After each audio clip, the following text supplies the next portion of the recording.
Hasn't the World Cup 2026 been amazing? Would you like to make these appetizers for your next World Cup finals party? We're in the quarterfinals. France is already through. How about Spain or Belgium? Or would you like Norway or England? Or Argentina and Switzerland? Who do you have in the finals? But rest assured, if you make these appetizers for your party, these will be the hit of the day. Let me show you how to make them. You're going to need some large crackers, some whipped chive cream cheese, green food coloring, these little rubber soccer balls, and unsweetened coconut flakes. You're going to need 1 cup of unsweetened coconut flakes, about 6 drops of green food coloring, and you're going to stir it up really well until it looks like this.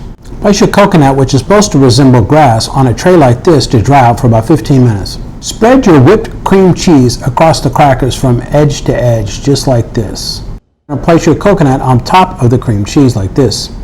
Place your soccer balls on top of the coconut, which resembles grass. Now I got these soccer balls on Amazon, of course, and they are rubber. You'll want to press the soccer balls down firmly, but not too hard to break the cracker.